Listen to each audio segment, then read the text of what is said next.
अस्सलाम वालेकुम। उम्मीद है आप सब खैरियत से होंगे। आज हम पीएमसी के 1 से 5 सितंबर तक होने वाले टेस्ट के बारे में बात करेंगे कि वो किस तरह के टेस्ट आ रहे हैं। तो कुछ बातें पहले मैं आपको बता दूं कि टेस्ट सेंटर में जो चीज़ें ज़रूरी है, आपने टेस्ट सेंटर में अपना बेफाम या आईडी कार्ड लेके जाना है। अगर आपके बेफाम पे कोई तस्वीर नहीं है तो उस पर एक आपने तस्वीर लेके जानी, साथ अपने फादर का आईडी कार्ड ज़रूर लेके जाना है अगर बेफाम लेके जा रहे हैं। अदरवाइज़ अपना आईडी कार्ड लेके जाएँ। वैक्सीन का सर्टिफिकेट ले जाने की कोई भी ज़रूरत नहीं है। वैक्सीन का सर्टिफिकेट वो बिल्कुल नहीं मांग रहे। ना आपको कोई पेंसिल ले जाने की ज़रूरत है, ना ही कोई बोर्ड, क्योंकि वो एक बोर्ड दे रहे हैं लिखने के लिए और पेंसिल भी वो दे रहे हैं, प्रोवाइड कर रहे हैं आपको। तो ये वाला मसला आपका हल हो गया है। उसके बाद बात करते हैं इन पेपर्स की कि जो बच्चा पेपर दे के आता है। तो मेरे 2 बच्चों से बात हुई है। एक बच्चा कह रहा था पेपर बहुत ही टफ़ आया है। वो मुझे बता रहा था कि जो एमसीक्यूज़ थे, बायोलॉजी का पोर्शन बहुत ज़्यादा टफ था, आउट ऑफ सिलेबस था, आउट ऑफ बुक था और बहुत ज़्यादा अम्बिगियस क्वेश्चन थे, उनकी स्टेटमेंट्स रॉन्ग्स थी, कुछ इस तरह की बातें कर रहा था। और सिमिलरली एक और बच्चा इसी तरह बातें कर रहा था कि मेरा पेपर आसान था। उसने बोला कि लॉजिकल रीजनिंग का पोर्शन बहुत आसान था और उसने बोला बायोलॉजी के एमसीक्यूज़ आसान थे। पहला बच्चा कह रहा था कि फ़िज़िक्स में उन्होंने 6 न्यूमेरिकल दिए हुए थे, जबकि दूसरा बच्चा कह रहा था फ़िज़िक्स में सिर्फ 1 न्यूमेरिकल आया, जबकि दोनों का पेपर एक ही दिन हुआ था। तो इसकी रीज़न मैं आपको बता देती हूँ। इसकी रीज़न यही है कि जो बच्चे पेपर दे के आ रहे हैं ना, ओवरऑल पीएमसी ने 60 जो पेपर्स लेने, उसका एक एमसीक्यूज़ का बैंक बनाया हुआ है। बैंक समझते हैं ना कि सारे एमसीक्यूज़ एक जगह इकट्ठे हैं।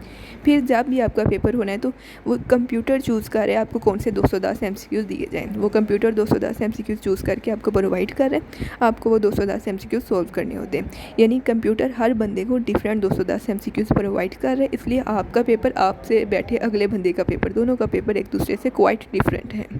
तो यही वजह है कि जब भी यहाँ पे कोई पेपर पोस्ट होता है, कुछ भी पोस्टिंग होती है, तो बच्चे कहना शुरू कर देते हैं पेपर फेक आ रहे हैं। ये सिमिलरली ऐसे ही हुआ था जब जैसे ये पीएमसी के प्रैक्टिस टेस्ट दे रहे हैं ना, शफल करके, कि जो बच्चा बाय करता है वो दूसरे को कहता है तुम्हारे फेक है। तो ये फेक नहीं है, ये शफलिंग होके आ रही है, ये समझना होगा आपको। एक ये चीज़ है। दूसरा ये मसला देखने में आया है कि कौन सी बुक की लाइंस फॉलो हो रही हैं। तो जो मैंने पहले एक दो टेस्ट देखे थे ना, उसमें तो जो पंजाब की लाइंस थी वही ज़्यादा फॉलो हो रही थी। फेडरल में आपको शॉर्ट लिस्टिंग पढ़ने की ज़रूरत पड़ेगी, क्योंकि अबाउट 5 to 6 एमसीक्यूज़ ऐसे होंगे जो आपके पंजाब से 100% हल नहीं हो सकते। तो उसके लिए आपको फेडरल की बुक शॉर्ट लिस्टिंग, जो आप अबाउट 1 घंटे में पढ़ सकते हैं। शॉर्ट लिस्टिंग के अलावा बुक पढ़ने ना बैठ जाइएगा। अब सिर्फ शॉर्ट लिस्टिंग है जो आप तकरीबन 1 घंटे में पढ़ सकते हैं। तो ये आप कर सकते हैं कि एनबीएफ जो फेडरल की बुक होती है उसकी शॉर्ट लिस्टिंग पढ़ लें। बाकी केपीके के स्टूडेंट अगर बात करें तो केपीके से काफ़ी ज़्यादा लाइंस फॉलो हो रही हैं। केपीके और पंजाब दोनों से फॉलो हो रही हैं। तो केपीके के स्टूडेंट को भी सिर्फ फेडरल की लाइंस पढ़ने की ज़रूरत है, जो शॉर्ट लिस्टिंग है वो पढ़ने की ज़रूरत है। वो पंजाब की बुक्स पढ़ने की ज़रूरत उनको नहीं है। सेम है सिंध के लिए भी, सिंध को भी सिर्फ फेडरल पढ़ने की ज़रूरत है। इसी तरह सब प्रोविंस से मिल के आ रहे हैं एमसीक्यूज़।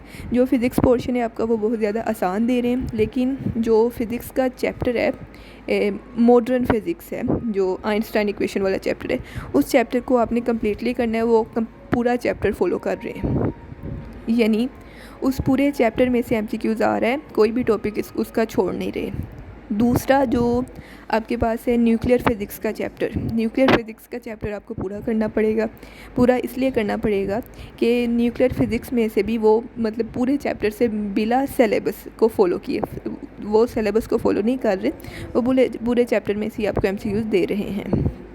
और सिमिलरली अगर हम बायोलॉजी की बात करें तो बायोलॉजी का रिप्रोडक्शन वाला चैप्टर फेडरल से ज़रूर पढ़ें।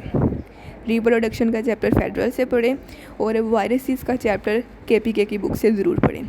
ये 2 चैप्टर, इसके अलावा क्रोमोसोम्स एंड डीएनए वाला चैप्टर सिलेबस में नहीं है, लेकिन वो चैप्टर पढ़ना पड़ेगा आपको, बिकॉज पीएमसी उसमें से एमसीक्यूज़ उठा रहा है। ये और बात है कि पेपर कैंसिल हो जाए या वटेवर, अगर आप पेपर में अच्छे मार्क्स लेना चाहते हैं तो आपको सारी चीज़ें फॉलो करनी पड़ेंगी। इसके अलावा होम्योस्टेसिस चैप्टर में से एमसीक्यूज़ दे चुका है। अभी तक 2 एमसीक्यूज़ दिए हैं पीएमसी ने होम्योस्टेसिस वाले चैप्टर में से। तो मैं भी आहिस्ता आहिस्ता ज़्यादा एमसीक्यूज़ देना शुरू हो जाए, मतलब आपको होम्योस्टेसिस वाला चैप्टर भी पढ़ना पड़ेगा। आपका फ़ायदा है अगर आप पढ़ लें, अगर ना पढ़ें तो मार्क्स पे इफ़ेक्ट होगा कि आपको उस चैप्टर में से अगर कुछ याद नहीं होगा तो आपका नुकसान होगा। तो ये चीज़ें हैं जो आपको ध्यान में रखनी पड़ेंगी। इनको आप अगर ध्यान में रखेंगे तब भी आपका अच्छा पेपर हो सकेगा। उसके अलावा रही बात डिप्रेस होने की, देखें हर चीज़ अल्लाह ताला के एक प्लान के मुताबिक हो रही है। हर चीज़ का एक वक्त होता है। जैसे अगर आपको मैं जनरल नॉलेज का क्वेश्चन पूछूंगे, दुनिया में सबसे ज़्यादा रेस्टोरेंट्स जो होते हैं उनकी चेन्स कौन से रेस्टोरेंट की है, तो आपके फ़ौरन आप जवाब देंगे कि KFC के रेस्टोरेंट्स हैं जो सबसे ज़्यादा दुनिया में फैले हुए हैं। तो जो KFC के ओनर हैं उनकी अगर आप लाइफ देखें कितनी ज़्यादा स्ट्रगल है उनकी लाइफ में। Failure again failure again failure, इतने ज़्यादा फेलियर्स के बाद बंदा हार जाता है। लेकिन आपने फेलियर से डरना नहीं है। फेलियर ज़िंदगी का पार्ट है। आप अगर हार गए, आप समझें ये फ़ायदा है। अल्लाह ताला ने आपको बेस्ट नहीं, दी बेस्ट देने का सोचा हुआ है। आपको वो मिलेगा जो आपने सोचा भी नहीं है। यानी अल्लाह ताला इतनी बेहतरीन प्लानिंग से आपको ले जा रहा है कि आप सोच भी नहीं सकते। एक चीज़ से आपने प्लान की थी कि आपको ये चाहिए और आपने सोचा कि ये मुझे मिल जाए, बट अल्लाह ताला ने ये प्लान किया हुआ था कि आपको ये नहीं मिलना, आपको इससे बेस्ट मिलना है। इसी तरह अम्बिया अलैहिस्सलाम के साथ ही ऐसे होता रहा है। जैसे नबी अलैहिस्सलाम के साथ क्या हुआ था कि जब ताइफ में गए थे कितने ज़्यादा बुरे हालात थे। इसी तरह वो मक्का वालों ने कितना ज़्यादा तंग किया था, लेकिन आप सल्लम हारे नहीं थे। बेस्ट चीज़ होती है फेलियर के बाद भी उठना। जो फेलियर के बाद उठना सीखता है वही तरक्की करता है। बिल गेट्स की एग्जांपल ले लें कि वो फेलियर के बाद उठा है, वो अब कहाँ तक जा रहा है।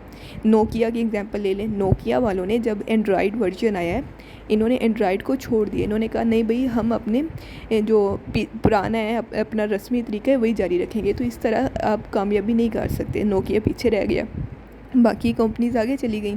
और इसी तरह आपको हर चीज़ को साथ ले जाकर चलना होता है। तो अगर कोई क्वेश्चन है तो आप कमेंट में पूछ सकते हैं। जज़ाकल्लाह, थैंक यू वेरी मच।